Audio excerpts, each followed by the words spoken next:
गुजरात का रुख कर लेते हैं, जहां विधानसभा चुनाव के दूसरे चरण को लेकर मतदान की प्रक्रिया चल रही है। 93 सीटों पर मतदान को लेकर मतदाताओं में खासा उत्साह देखने को मिल रहा है। गुजरात विधानसभा चुनाव, हमने आपको तस्वीरें दिखाई थी। सुबह सुबह ही प्रधानमंत्री नरेंद्र मोदी अहमदाबाद के अपने मतदान केंद्र पर पहुंचे थे और वहां पंक्ति में खड़े होकर अपनी बारी की प्रतीक्षा की और फिर अपना मत दिया। गुजरात चुनाव से जुड़ी इस समय की ताजा जानकारी आपको बता दें, 12 बजे तक का आंकड़ा आ चुका है। दूसरे चरण में 24% मतदान, 14 जिलों के 93 सीटों पर वोटिंग हो रही है, जहां फिलहाल 12 बजे तक का आंकड़ा आ चुका है। 24% मतदान हो चुका है अब तक।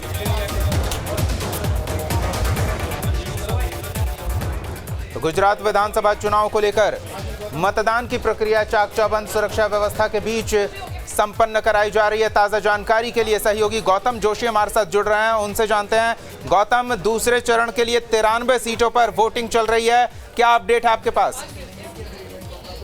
जी बिल्कुल, मैं आपको बता दूं कि 14 जिलों की 93 सीटें पर आज वोटिंग हो रही है और खास तौर पर 12 बजे तक 24% वोटिंग हो चुकी है। प्राइम मिनिस्टर नरेंद्र मोदी, केंद्रीय गृह मंत्री अमित शाह समेत वीवीआईपी लोग हैं, उन लोगों ने भी आज वोटिंग कर दी और पीएम मोदी की माता 100 साल की उम्र में गांधीनगर के रायसन में वोटिंग करने के लिए पहुंची। इसके अलावा खास तौर पर पिछले चुनाव में पाटीदार एवं ठाकुर आंदोलन के चलते उत्तर गुजरात में भारतीय जनता पार्टी को काफी नुकसान हुआ था, जबकि मध्य गुजरात में भारतीय जनता पार्टी को काफी सफलता भी मिली थी। पर इस बार आंदोलनों की कोई असर नहीं थी, तो फिर से उत्तर गुजरात को अपने पाले में खींचने के लिए भारतीय जनता पार्टी ने भरपूर प्रयास किए थे, पर फिर भी कांग्रेस पार्टी की पकड़ जो है वहां पर मजबूत थी और खास तौर पर आम आदमी पार्टी भी इस चुनाव में नया फैक्टर था और मुकाबला त्रिकोणीय होने की वजह से खास तौर पर अभी भी इतनी कोई स्पष्टता नहीं हुई थी और इस बार मुकाबला जो है वो कड़ा हो रहा है। सभी लोगों की नजर जो है वो उत्तर गुजरात के राजनीतिक गढ़ पर है,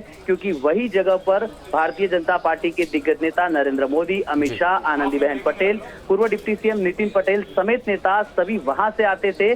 पर 2017 में वहां पर नुकसान हुआ था, उस नुकसान को रिकवर करने के भी भाजपा ने भरपूर प्रयास किए थे और अभी पहले चरण में जो मतदान हुई थी उसके कंपेयर में दूसरे चरण में वोटिंग जो है वो बड़ी तादाद में हो रही है और 12 बजे तक 24% मतदान जो है वो हो चुका है और ये संभावनाएं जताई जा रही है कि फर्स्ट फेज में जो वोटिंग हुआ है उससे ज्यादा वोटिंग दूसरे चरण में हो सकती है। जी गौतम, एक चीज और समझना चाहेंगे, बीजेपी के स्टार प्रचारकों की भीड़ दिखी थी प्रचार अभियान में, लेकिन उस तरह का कांग्रेस का दमखम देखने को नहीं मिला था, तो क्या इससे मतदाता प्रभावित हुए होंगे?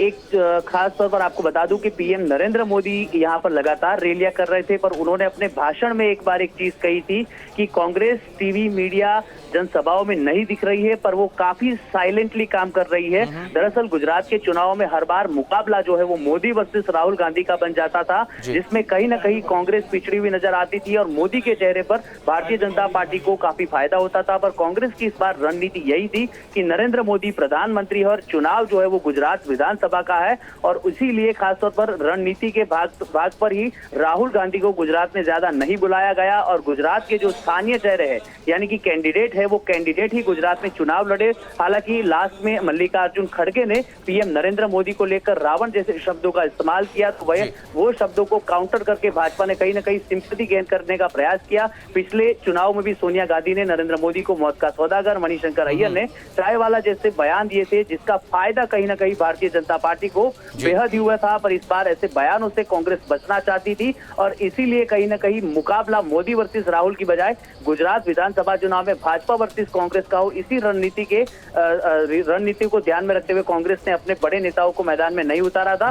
हालांकि इस चुनाव में पिछली दफा जो चुनाव हुए थे उसके मुकाबले भारतीय जनता पार्टी को फायदा होने के आसार दिख रहे हैं, क्योंकि इस बार चुनाव में नया फैक्टर जो है वो आम आदमी पार्टी थी। आम आदमी पार्टी को लेकर पहले ये बातें बोली जा रही थी कि कांग्रेस को नुकसान करेगी, पर जिस प्रकार से आम आदमी पार्टी ने गुजरात में चुनाव लड़ा है उससे कहीं ना कहीं संभावना ये भी जताई जा रही है कि भाजपा को भी कुछ सीटों पर आम आदमी पार्टी नुकसान कर सकती है। चलिए, दिलचस्प होगा और ये दिलचस्प परिणाम 8 तारीख को स्पष्ट होगा। फिलहाल धन्यवाद इन तमाम अपडेट्स के लिए, नजर बनाए रखें।